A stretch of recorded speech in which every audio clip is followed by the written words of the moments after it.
Welcome to Millennium TV 24. I am Kim Seabrook. You're watching the Good Look in News. And of course, as you always know, I want to start off with what's going on right here in New York City. So in New York, the World Trade Center site evacuated as cops respond to bomb scare. Portions of the World Trade Center site were evacuated Saturday night after a bomb scare about multiple packages with possible explosive, with a suspect busted while fleeing the scene, sources told us.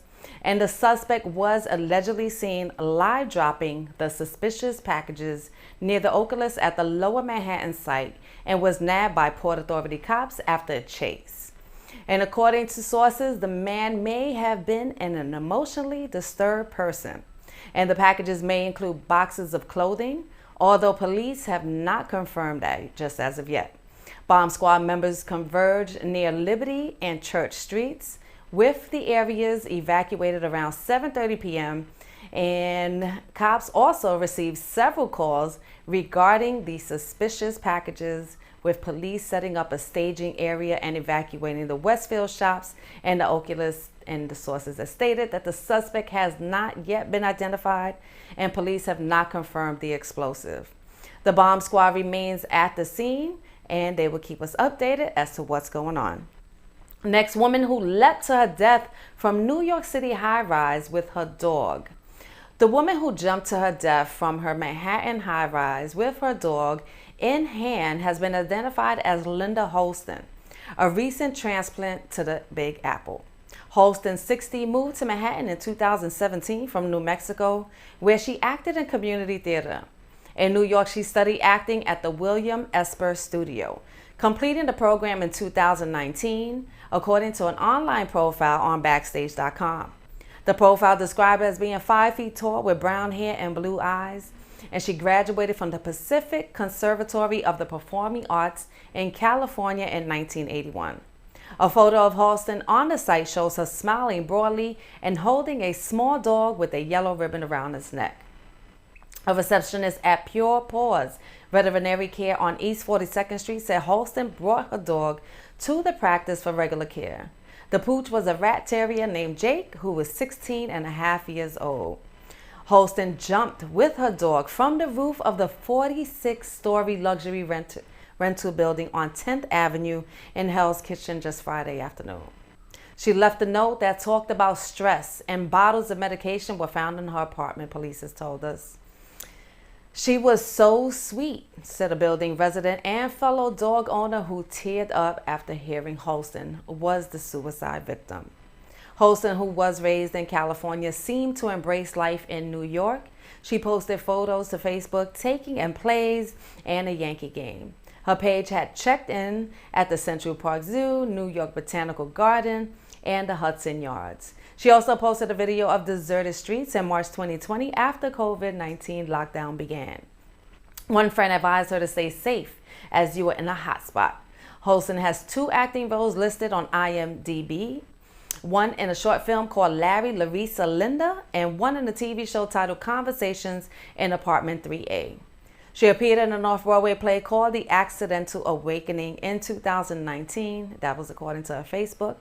And anyone considering suicide should contact the National Suicide Hotline at 1-800-273-8255. Again, the National Suicide Hotline is 1-800-273-8255.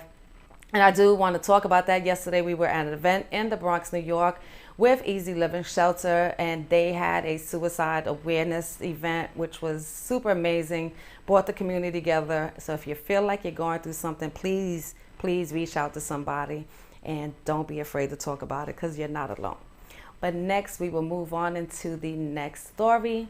And the next story is Midtown residents are vexed by homeless veteran after repeated calls to 311, the NYPD as well. Midtown East residents have spent months seeking help for a homeless man whose rancid encampment at 50th Street and 2nd Avenue has been a neighborhood nuisance for at least a year. Repeated calls to cops and 311 have yet to spark the permanent removal of an unkept, unpredictable vagrant known as Daniel. Daniel, whom residents believe is a 41-year-old U.S. Air Force veteran from Oregon, who was bounced in and out of VA hospitals, may not have a home, but he has a cell phone, Instagram, and he also has a Facebook account. Local businesses such as the Press Box Pub next door are suffering due to the loitering, which interferes with efforts to maximize outdoor dining amid COVID. People wouldn't come because the smell was so bad, said one neighbor. Since April 2020, there have been 17 complaints to 311 for this location, 9 regarding an encampment, 4 for homeless person assistance, 3 regarding sanitation conditions, general requests for cleanup, and 1 for dirty condition. 11 of the 17 complaints were filed between May and July. The Department of Veterans Affairs did not immediately return messages, but this week they have witnessed the squalor and spotted Daniel and another homeless man at the site. A day after we reached out to the building's owners, the site was power washed and the detritus removed. However, the homeless were back Friday night. Said the 25-year resident Diane does still smell. I don't feel like this is a resolved issue. Not until it's done and done. And next we have Hero Cops. They rescue a baby and a mom that was pinned under a car in Yonkers. A horrifying video shows Yonkers cops picking up breakfast, tossed aside their bagels, and turned into superheroes to free a baby pinned under a car. A scene captured in dramatic video shows this situation. We have a baby under the vehicle. Someone got to pull them out. Grab the baby. Come on, Officers Paul and Rocco Fusco yelled in the heart-stopping footage released by Yonkers Police Department just Friday night. They stated, I got the baby, lifting the little girl up from under the 2005 Hyundai Elantra. The rescue unfolded around 8:30 a.m. Friday after an out-of-control driver slammed into a parked car on Lake Avenue and struck an unsuspecting mom crossing the street with the 8-month-old baby. Oh my gosh. The pair were dragged through a storefront before the vehicle finally stopped in a barbershop. Bystanders rushed to help along with the officers who were in the bagel shop next door. The 36-year-old mother suffered a fractured femur and the baby suffered a skull fracture and third-degree burns on her back and her foot. Police said that they expected to survive their injuries. Amazing job by all who was involved. Hope that the baby is okay. Back the blue all day, and those around too did an amazing job, said one of the people from Yonkers Police Department. And the driver of the vehicle, Yonkers resident David Ponkarak, 43, was charged with driving while intoxicated, aggravated unlicensed operation of a vehicle, and vehicular assault, police said. Luckily, 2 veteran officers of Yonkers' finest just happened to be getting breakfast next door and quickly took action along with members of the community to rescue a child trapped under the vehicle and render aid to her mother.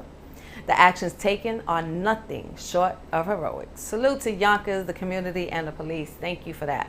Next, a suspect in Manhattan Park attack spree an ex-con with a history of assaulting women. The man, busted for a series of attacks on women in Inwood Hill Park, was arrested for a similar assault on a woman in Texas. Law enforcement told us recently that Elvis Nina Picardo, 40, was busted in New York Friday after allegedly threatening to sexually assault 2 women in the Upper Manhattan Park Wednesday and hitting a third with a tree branch while continually slamming her head into the ground. He allegedly tried to pull her pants down and rape her, police said. Picardo, who was awaiting arraignment Saturday on charges including attempted rape, attempted criminal sexual acts, sexually motivated assault, robbery, and public lewdness, had been released from prison in Huntsville, Texas on May 6, following his 2007 arrest and conviction in Waco, Texas. The man, busted for a series of attacks on women in Inwood Hill Park, was arrested for a similar assault on a woman in Texas, law enforcement told us. And Elvis Nina Picardo, 40, was busted in New York Friday after allegedly threatening to sexually assault 2 women in the Upper Manhattan Park Wednesday and hitting a third with a tree branch while continually slamming her head into the ground. So if you didn't hear it the first time, I had to repeat it the second time. The story just went on. I guess this is very important. We need to watch our surroundings, and even when we do, it's still just people lurking And we just really need to be careful. Like I said, in the first time, he allegedly tried to pull her pants down and also try to rape her in broad daylight. He is charged with attempted rape, attempted criminal sexual acts, sexually motivated assault, robbery, and public nudity. And again, he has been released from prison in Huntsville, Texas on May 6th, following his 2007 arrest and conviction in Waco, Texas. Next, the DOJ says no probe into state-run nursing homes in New York. The Justice Department has decided not to open a civil rights investigation into government-run nursing homes in New York over their COVID-19 response, according to a letter that was sent Friday to several Republican members of the Congress. Under former President Donald Trump's administration, the Department's Civil Rights Division requested data last August from 4 states: New York, New Jersey, Pennsylvania, and Michigan. And that's about the number of COVID-19 infections and deaths in public nursing homes. The request came amid still unanswered questions about whether some states, specifically New York, inadvertently worsened the pandemic death toll by requiring nursing homes to accept residents previously hospitalized for COVID-19. In a letter sent to several Republicans who had demanded an investigation, Deputy Assistant Attorney General Joe Gator said the Civil Rights Division lawyers had reviewed the data sent by New York, along with additional information. Based on that review, we have decided not to open a CRIPA investigation of any public nursing facility with New York at this time. Gator wrote, referring to the Federal Civil Rights of Institutionalized Persons Act. Cuomo, a Democrat who has previously accused Trump's Department of Justice of initiating the inquiry for purely political reasons. He has also defended the decision to bar nursing homes from rejecting COVID-19 patients during the worst weeks of the pandemic, saying that the state was desperate at the time to move recovering patients out of overwhelmed hospitals. Friday's letter doesn't address the status of other Justice Department inquiries into how the Cuomo administration handled data related to COVID-19 outbreaks, and that is at the nursing homes, but the federal prosecutors have been examining the governor's coronavirus task force and trying to determine whether the state intentionally manipulated data regarding nursing home deaths. And what we're going to do, we're going to go into a quick commercial break. When I come back, I have a special guest for you. My name is Kim Seabrook. You're watching the Good Looking News on Millennium TV 24. Millennium TV, bridging communities worldwide. We broadcast diverse international content from Europe, Asia, Africa, and now right here in the USA. Watch us via Roku on your smart TV. Submit your own content to 1530entertainmentllc@gmail.com. Download the Millennium TV app from the App Store to stream our shows anywhere, anytime. Millennium TV.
And welcome back to Millennium TV 24. I'm Kim Seabrook. You're watching the Good Looking News.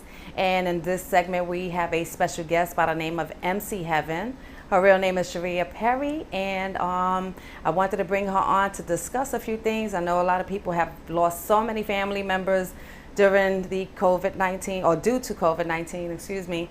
And recently, MC Heaven had lost her mother, but not to COVID-19, but just to life.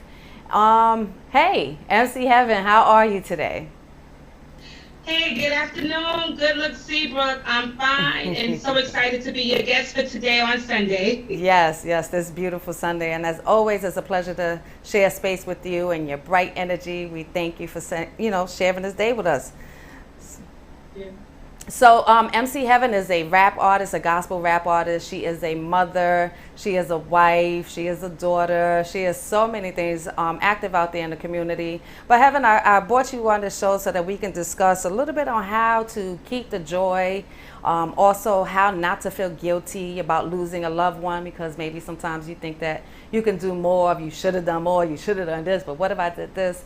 But just give us some background on your relationship with your mom, and then we can get into how we can.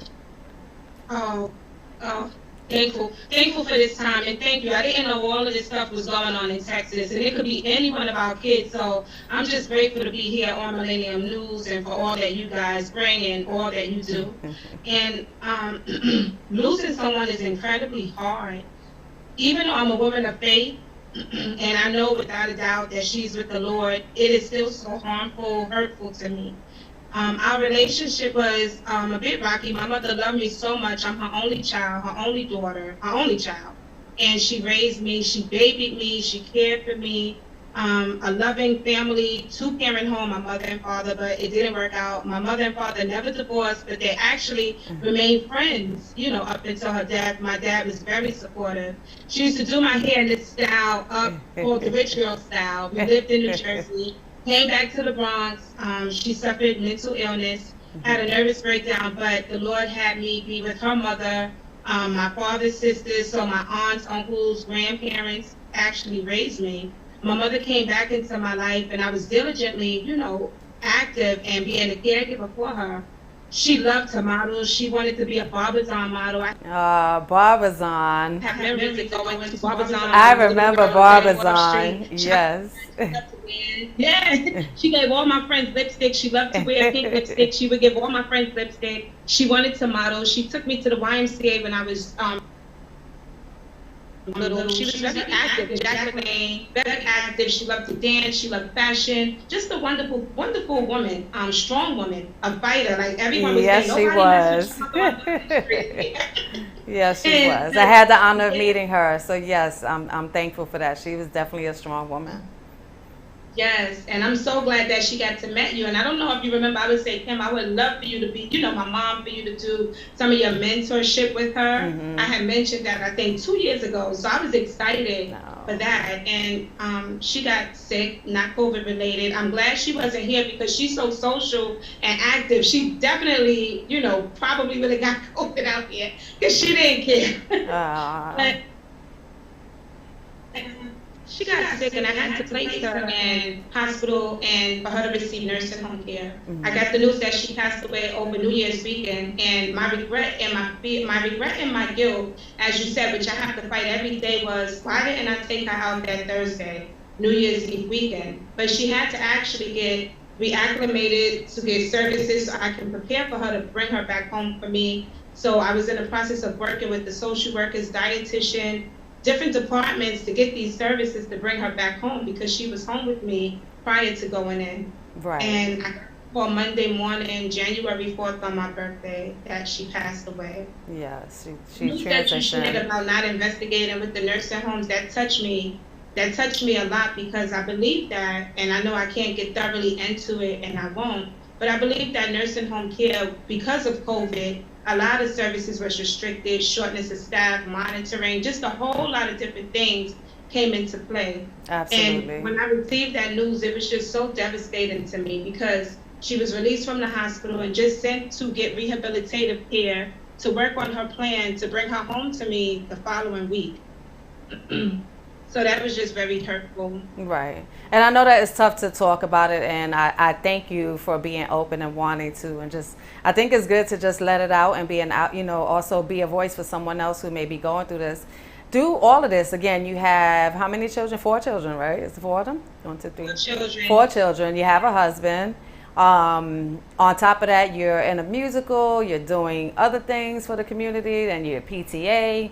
How do you balance still keeping a good mental, not only your mental, but your spiritual, and just being genuinely happy and moving forward with still feeling regret and losing your mother?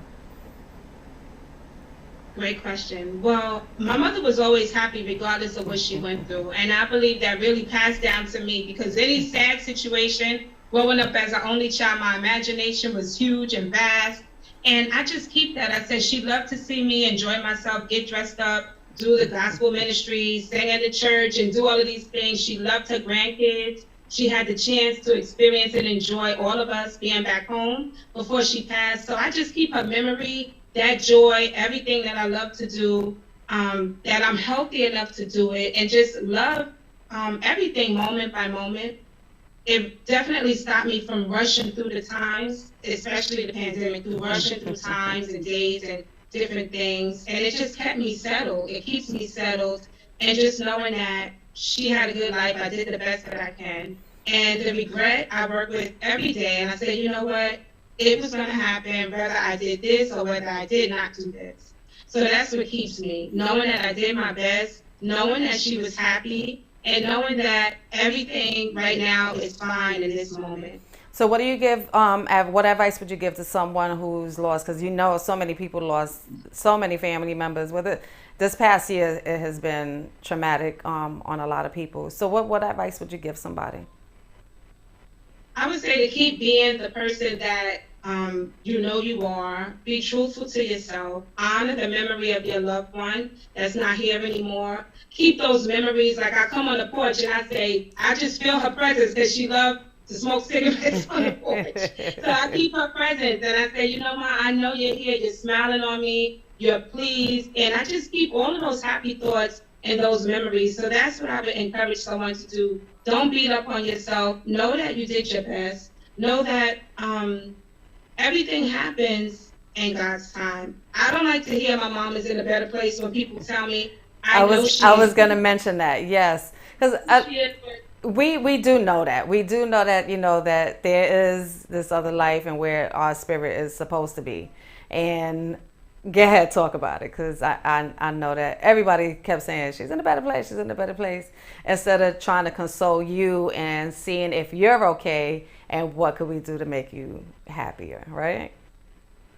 Yes, and I appreciate everybody, and I'm a woman of faith. Sorry here. I'm a woman of faith, so I definitely know that to be true. To be absent from the body is definitely, she is present with the Lord. The moment she closed her eyes and took her last breath. So that's my comfort. And it's just that sometimes, like when someone is grieving, you don't know what to say. So you just get these things that you've heard before that you think is proper to say, and you say it. Mm-hmm. But sometimes it's really not what we, as people that are mourning and grieving, want to hear. Your silence is just as big as saying nothing. Exactly.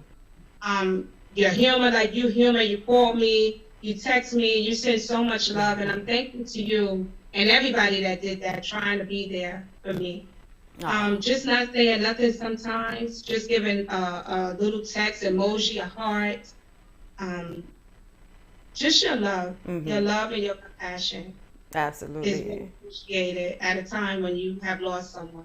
Absolutely. And you mentioned something previously a little while ago about, learning how to slow down. After you lost your mother, how was it like, as far as being around people and doing everything for everybody? Because again, you were everywhere, doing everything, saying yes all the time.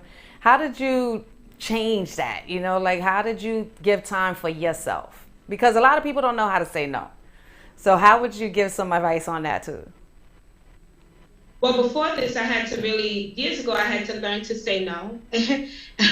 And I was I was practicing that, learning to say no. But you always, as a person that is caring and nourishing and a caregiver, that's what you're used to doing. So especially I was my mother's caregiver. I mean, I would cook for her. We made food together. I did shopping for her. There were times when she passed, I would just break down in the supermarket, listening to Michael Jackson, You Are Not Alone, or looking at something that I would buy for her. Something like a Queen Helene lotion that she loved. I would break down. And I can't understand how she likes that Queen Helene. Oh, she loved that Queen Helene. And even the lady at the store knew her color lipstick. When I would buy her lipstick, she'd say, no, she won't go rush. So she was also loved in this, where I live here in the community. But I slowed myself down. I said, you know what, I have to take this time to just honor myself. First, honor God, honor myself, continue to do the things that's most important, that's most the priority, because you can get pulled all over. And it seems like, it doesn't matter if you're going through grief. When I'm here on Facebook, Instagram, and, doing what I do, people say, hey, she's all right. Can you do this? Can you do that? Can you do this? Can you do that? So I had to just slow down and say, you know what, I picked, what I can do was most meaningful and most useful.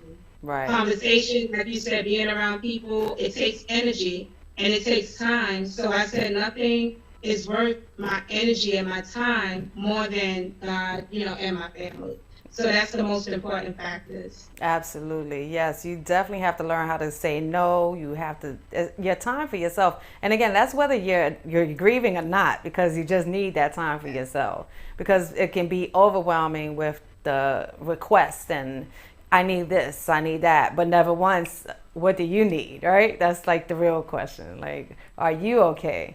And I think that's a huge problem in the community, is that everybody wants, but there's never a moment in time where you sit, and I'm not saying never, but there's a lack. There's a lack of people wanting to assist instead of always take. What are your thoughts on that?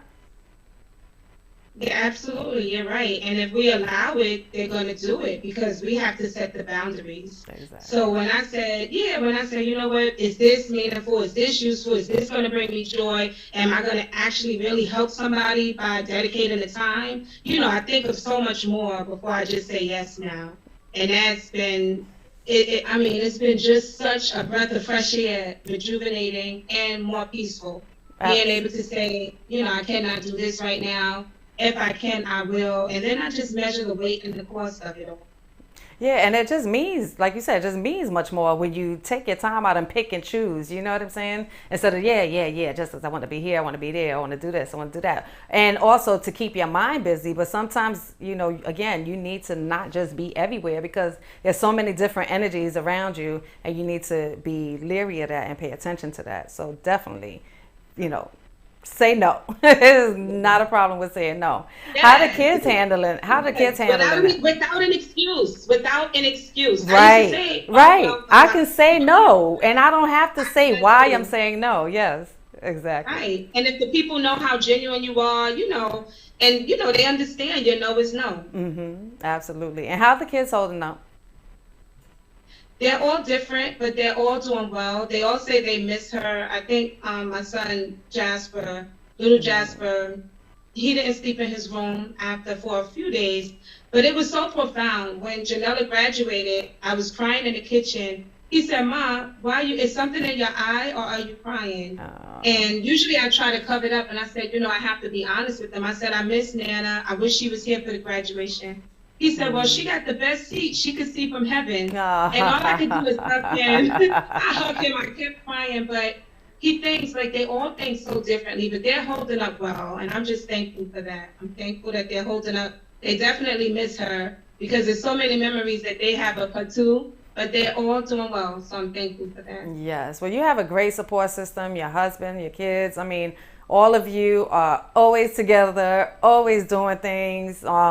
Give us some feedback before we do end this segment up, about your family and what they do. What do you guys do? What, if you got a performance coming up, talk to us about, your personal stuff, your career and your family. Oh, well, I'm thankful. Thank you for that. they're always an encouragement too and a bright blessing to us. And it was so good to see you. You're always working here on the news, so we're so happy to see you yesterday Yes.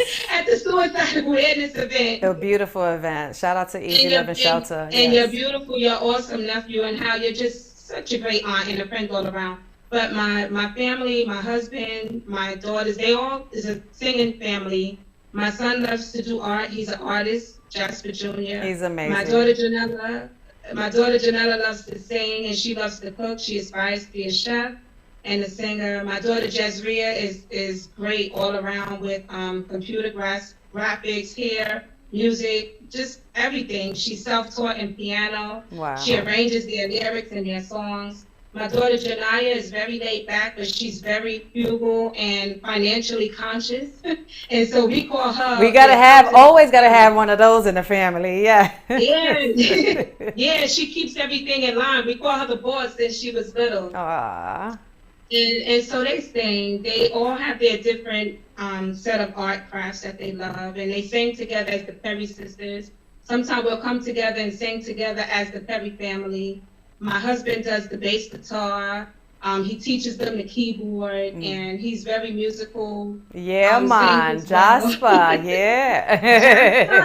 He's up the reggae crew, man. Yes, yes. Very influential in that. So I'm grateful to have the family as a great support system. That is awesome. That is awesome. Do you have any shows coming up?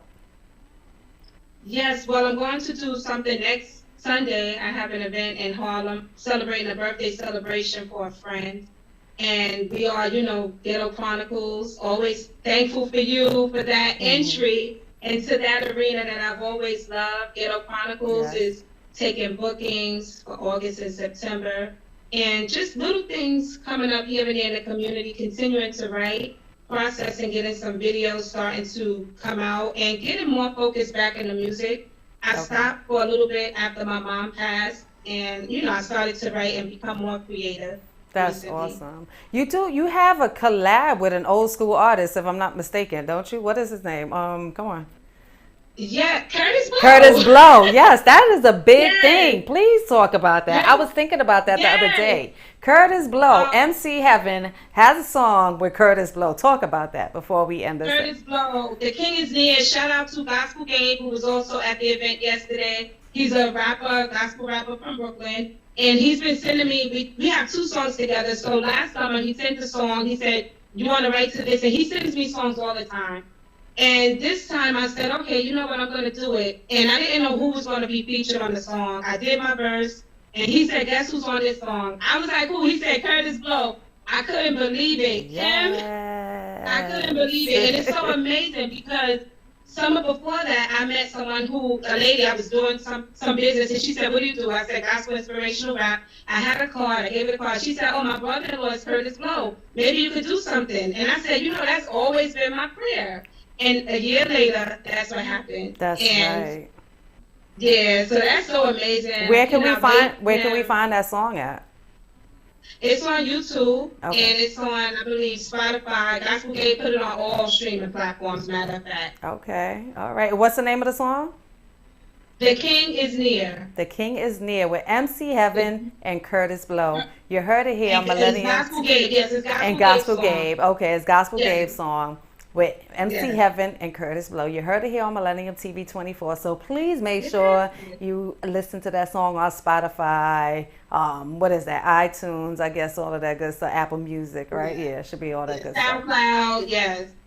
Awesome. So Heaven, again, we started with, just dealing with the grief, and is there any words of encouragement you want to give anybody, or even yourself? Maybe there's something you want to tell yourself, and so you can have this as a reminder. Yes. What would I say? I would say continue.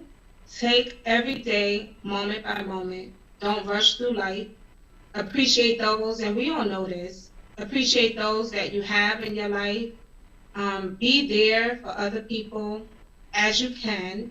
Don't let it be a pressure.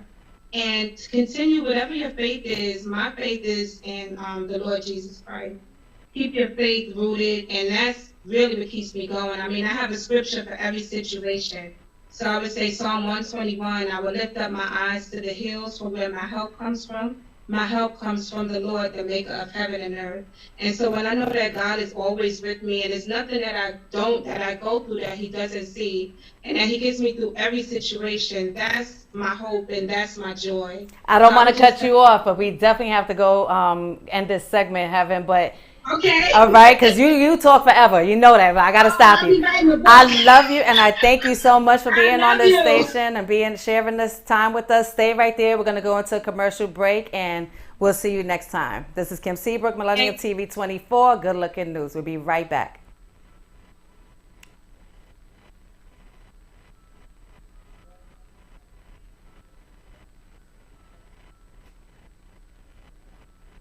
Millennium TV, bridging communities worldwide. We broadcast diverse international content from Europe, Asia, Africa, and now right here in the USA.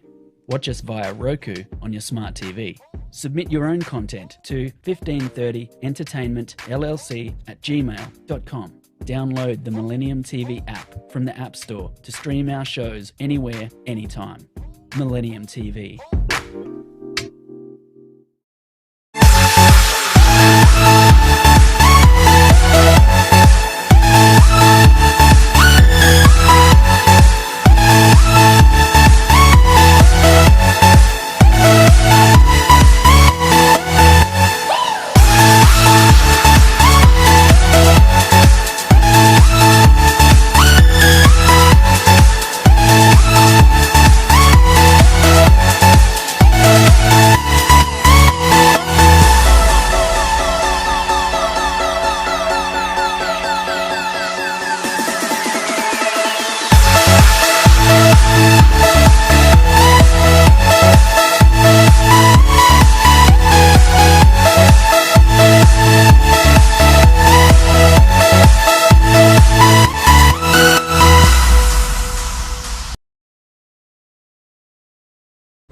And welcome back to Millennium TV 24. That was again MC Heaven. Please, like she said, just tune in with yourself, stay protected, and watch your space, and your energy. But let's move on to the next segment. We are talking about most unvaccinated Americans don't want shots. I wonder why. Most Americans who haven't been vaccinated against COVID-19 say they are unlikely to get the shots, and they doubt they would work against the aggressive Delta variant, despite evidence that they do. That's according to a new poll. And that underscores the challenges facing public health officials and soaring infections in some states. Among American adults who have not yet received a vaccine, 35% say they probably will not, and 45% say they definitely will not. That's according to a poll that was done with the NORC Center for Public Affairs Research. Just 3% say they definitely will get the shots, though another 16% say they probably will.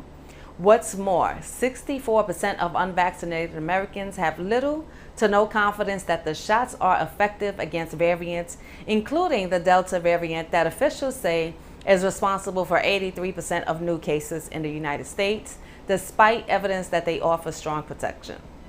In contrast, 86% of those who have already been vaccinated have at least some confidence that the vaccines will work. Nationally, 56.4% of all Americans, including children, have received at least one dose of the vaccine, according to the CDC. And White House officials said Thursday that vaccinations are beginning to increase in some states where rates are lagging behind and COVID-19 cases are rising, including in Arkansas, Florida, Louisiana, Missouri, and Nevada. Dr. Howard Koh, a professor at the Harvard Chan School of Public Health, said vaccine hesitancy is not new, but the misinformation surrounding COVID-19 and the fast-spreading variant make it imperative to reach people one-on-one to understand their concerns and provide accurate information. But next, we're going to go into politics. There's a fourth stimulus check update. Despite President Joe Biden's recent warning of short-term inflation, an ongoing petition for monthly stimulus checks of $2,000 has continued to gather signatures over the past week amid a spike in the COVID-19 cases. Denver restaurant owner Stephanie Bonin created the Change.org petition last year, which calls for the U.S. House of Representatives and Senate to pass legislation that would provide families with a $2,000 payment for adults and a $1,000 payment for kids immediately, and continuing regular checks for the duration of the crisis. The petition has drawn more than 2,695,300 signatures, with about 65,000 new supporters in the past week. It will become one of Change.org's most signed petition if it hits its goal of 3 million signatures. Bonin is confident that it will, telling us that people sign because we're still in uncertain times. Support for this petition has ramped up over the past month, with about 250,000 new signatures in July as the Delta variant continues to surge. The variant is now responsible for 83.2% of coronavirus infections in the U.S. That's according to the CDC. And the petition has been routinely updated since it was launched during the first wave of the pandemic under the administration of former President Donald Trump. After Biden signed the $1.9 trillion American Rescue Plan into law earlier this year, which included the third check of $1,400, Bonin said, our country is still deeply struggling. The recovery hasn't reached many Americans. She added, we need immediate checks and recurring payments so that we can keep our heads above water.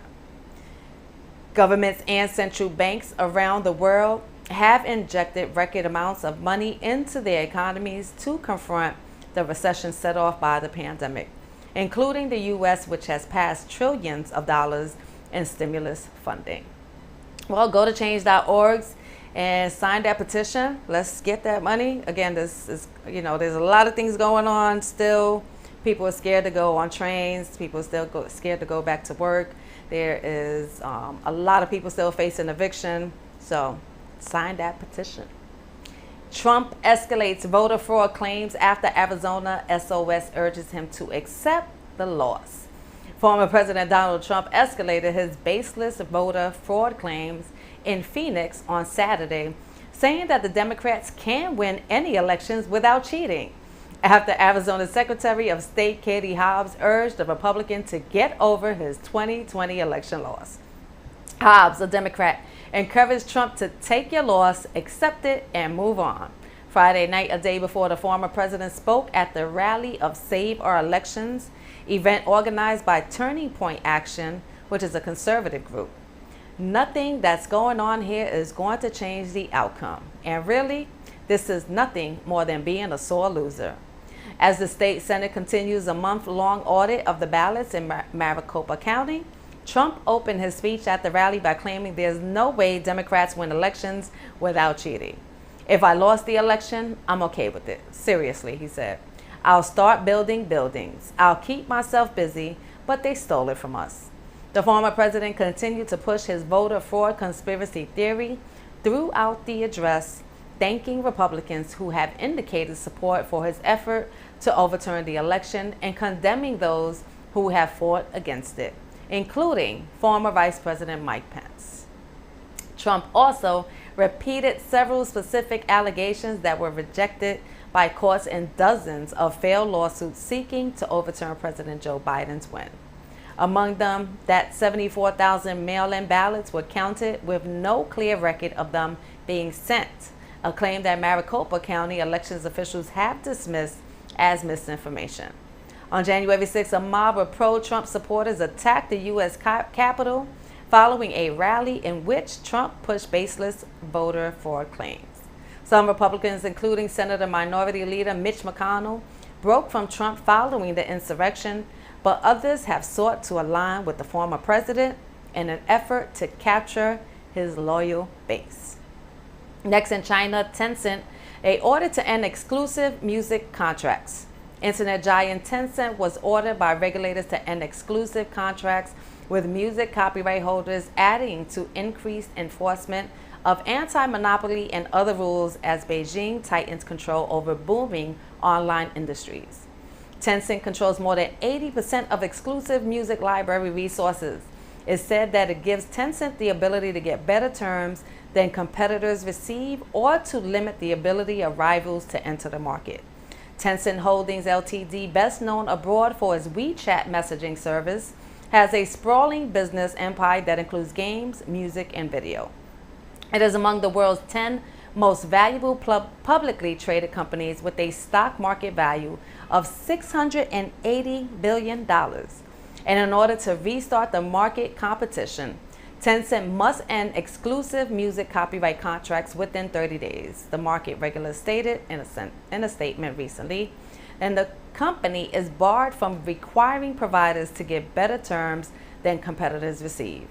Tencent was blocked by regulators on July 10th from combining its game platforms Douya and Huya on the grounds that might reduce competition. On Wednesday, the Chinese internet regulator reprimanded Tencent, Alibaba, microblog platform Sina Weibo, and e-commerce service Xiaohongshu for allowing sexually suggestive stickers or short videos of children to be distributed on their services. Next, prosecutors, sometimes, we have to relay this news, and we not look up to, but, we respect artists, and we just wish that things weren't going on in this world. But let's get into this news about R. Kelly. Prosecutors, more claims in the R. Kelly case. One involves boy. Federal prosecutors in the R. Kelly sex trafficking case says he had sexual contact with an underage boy in addition to girls.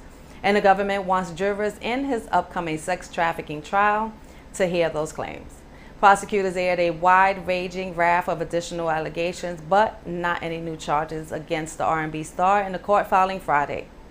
Jury selection is due to start August 9th in a New York federal court for Kelly, who denies ever abusing anyone. A message was sent Saturday to his lawyers about the additional allegations. The Grammy Award-winning singer is charged with leading what prosecutors call a criminal enterprise of managers, bodyguards, and other employees who allegedly help him recruit women and girls for sex and pornography and to exercise a lot of control over them. The charges involve 6 different women and girls who aren't named in court filings. Now prosecutors would also like jurors to hear about more than a dozen other people whom the government alleges that Kelly sexually or physically abused, threatened, or otherwise mistreated. Among them, the government says, was a 17-year-old boy and aspiring musician whom Kelly met at a McDonald's in December of 2006 and later invited him to his Chicago studio.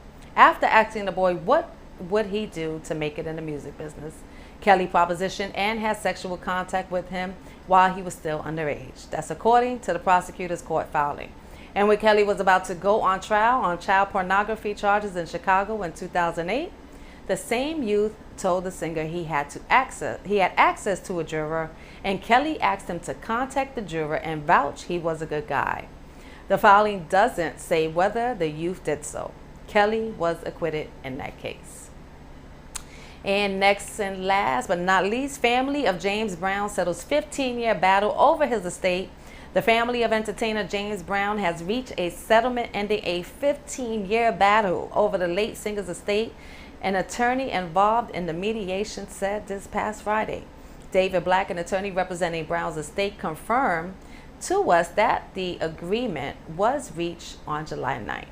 Details of the settlement was not disclosed. Legal wrangling over the Godfather of Soul's estate has been ongoing since his death at the age of 73 on Christmas Day of 2006.